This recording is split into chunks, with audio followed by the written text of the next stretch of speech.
again for Renegade kanina, hinati nila yung dalawang sides ng Turtle. Si Joey dito na-check sa right side, tapos left side si Renegade. So naku-cover nila yon just in case. Kung sinong pinakamalapit, sila yung una magbibigay. And this is a good thing if you have Khalid sa lineup nyo. Sobrang bilis mag-clear ng aming wave. Yeah, ang bilis nga lang din ng kanilang forward formation pero mabilis. Ang pag-atake dito ng Smart Omega. Kitang-kita naman natin doon, 5 miyembro nag-full force agad. At siguro naman kahit sino, babagsak talaga pag pinadalan ka ng 5. And what a big rotation coming from Omega. Pero mukhang may trade din naman makukuha ang Aurora Gaming doon sa taas. Nakapag-farm si Toming. Kaya impact doon sa ating DPI Gold Leaders kanina ay nakita natin lamang yung mga 4 na miyembro ng Aurora papasok ng ating 6-minute mark. Oo, tsaka makikita natin for Omega dito kahit yung Feather Airstrike for Okir. Yes, 101 pero medyo kulang talaga in terms of damage kasi hindi din masyado makalapit yung mga players nila dito. And kung titignan natin na nagiging trade na lang is yung pa-cheppy-cheppy na makakasira ng Torre. I think for Omega yun yung pwede na panghawakan or yung mga biglang setup play from Super Yoshi. But ang magiging struggle nila dito, kailangan prepared sila kasi si Doming kahit most probably is gonna be part of the next team fights. Yeah. Well, farmer nga lang din. Speaking of farming, kahit pa paano, tinatry nila yung best nila na naiiwas muna si Jong sa mga dalaw ng Aurora.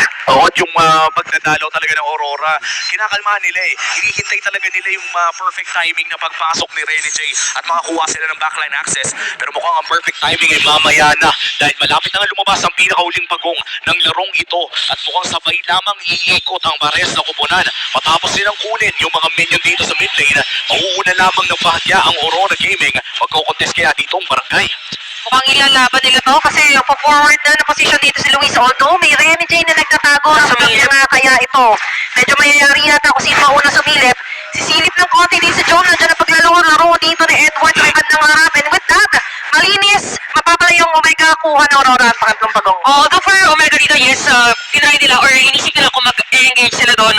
Natry sila contest. Naging problem lang is wala rin naging trade. Hindi masyado nakapag-clear din ng minion wave.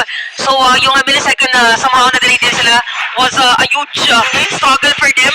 And kita naman natin dito that for Aurora talagang direct. Pero may continuous yung nangyayari sa kanila. After nung pagawa nila ng turtle, okay, sira na tayo ng Torre. Talagang kita mo na meron agad next episode eh. Kumbaga meron agad sunod na plano. Okay, napa-flicker palayo pero gagamitin ng Feathered Airstrike para palayuin ng Aurora Gaming. Lewis, however, magbibigay lamang ng vision si CCTV na kita si Demon kahit namang agaw ng purple. Yeah, very fluid yung movement dito ng Aurora. Nakikita natin kung may plano, they stick to the plan. And now the plan is kumuha ng Torre, tapos may bandang gitna. Sabay formula at hindi nila pinipilit ang mga bagay-bagay. Oo, grabe, wala talagang tigil. As Chantel said earlier, no, parang tuwing may nangyayari sa mapa, para bang may isa pang ginagawa ang Aurora. Oo, tsaka parang, okay, sige, diba, nakasira sila ng Torre din sa may bottom lane. Si Demon kahit din, pupunta na siya sa other sides of the map. Nakita natin kanina sa ating Infinix items na talagang ang laki na ng lamang in terms of the items. At teka lang, mukhang si Edward din lang naman pala yung gumamit ng Esmeralda nung season 13. So, ganun na po katagal eh. I think 2 seasons, season 15 na rin. Tama naman. Yeah, Season 15 na ngayon. So, inabot ng 1 taon bago ginamit nila ni Edward. Ang hero na to, silipin natin ang ating Infinix in-game equipment.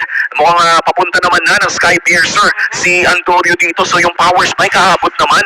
But it's already 6,000 gold lead para sa kamay ng Aurora Gaming na majority ata ay hawak din ni Suyu ng Demon Kite. Dalawang core item na dito. Actually, tatlo. Make it 3 because of the Malefic core na kakabilan natin. So, imagine yung physical penetration. Ay, kaso nga lang yan naiiwan. Ngayon na si John. Nakakatas pa rin naman ng counter. Renegade iniintay ang sakit. Kaso nga lang, habang iniintay niya sakit, pero di ata magiging kapalit. Tama nga ba sila Super Yoshi? Kasabahay ng mga platong pinagpapato. Makakatay din siya. Grabe naman yung volley star munto ni Edward. Tatlo ang kumapit. At ngayon, dahil sa napakalagkit na pagsusone dito ni Edward, ay mukhang magiging libre pa ata ang pinakaunang Lord ng laro ito para sa Aurora Gaming. Mas lolobo pa ang kanilang gold lead. Already a 7K gold lead. Ang ganda naman dito, ang ganda ng concept ng Esmeralda for Aurora. Kasi imagine, nakapag-zone ka na, and at the same time, meron ka damage. And sumakto din siya dun sa mga heroes na meron dito, yung Omega. Again, even for Rapadang, yung mga shield na generate every time na push back. So, kita natin, damage deal, pinakamataas ngayon, si Edward with the 22,000 lane only power, and this is from XP laner. Wow, wait lang honestly gusto ko makita yung Infinix in-game equipment mamaya, no? Kung ano yung build na ginagawa ni Edward dito. Dahil kanina, no? Oracle.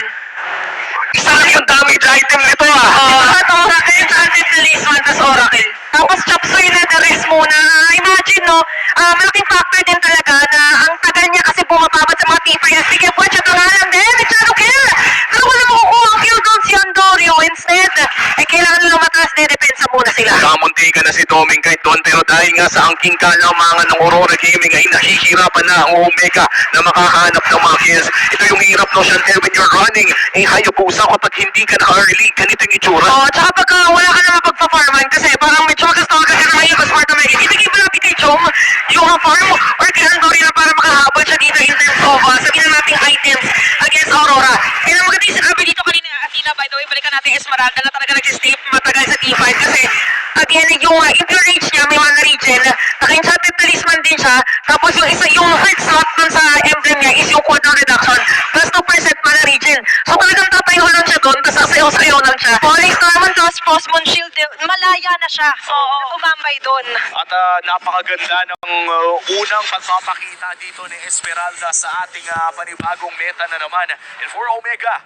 mukhang malayo pa ang kanilang kakayurin. Almost a 10k gold lead para sa Aurora. Talagang ninanakaw na ang lahat ng mga pwedeng makuha sa loob ng jungle ng barangay. And Andorio stock at level 12. Kanina pa yung gold lead na to. Naabot XP pa! Ay, Andorio ha! Ay, saan ka pupunta? Diyan ka lang! Demon, kahit mo na kill. Kasabay ng kanilang paglipat na nakaw pa silang muli dito ng orange buff. Unti-unti na naman lumiliit yung pagkukunan ng Smart Omega. That was so unfortunate. Biruin mo, nahuli ka ng walang quad shadow at walang Ugi shadow kill. Oh, parang kung pwede ka lang may mabindot, pero wala eh. Wala kang kit at that time to escape yung threat from Aurora.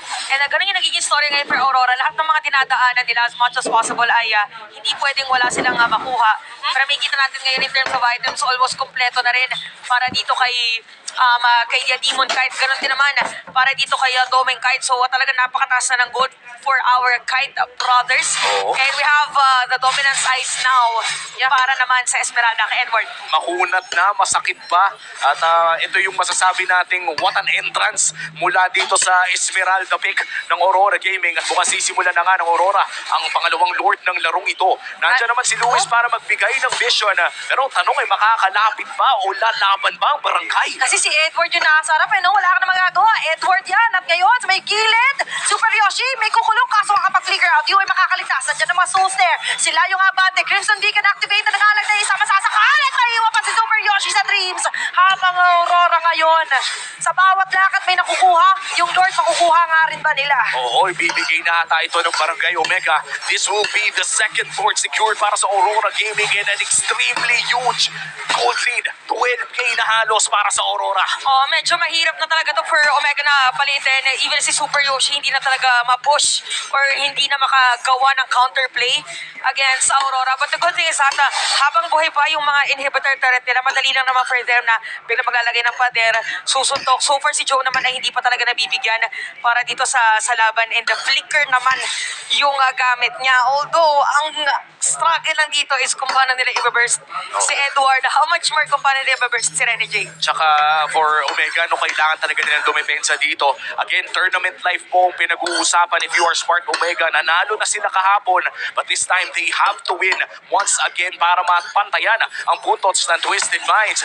Magbubush na nga with that Lord dito sa may bandang bottom lane. Si Joe mandedepensa sa harap. Pero mukhang dalawang inhibitor turret agad ang mawawala sa kamay ng Omega with a big push coming in from Aurora Gaming. Medyo mahahati muna ang kanilang atensyon sa pagdepensa and at the same time pag-clear ng last bits of minion wave na inangat sa kanila ng Aurora Gaming.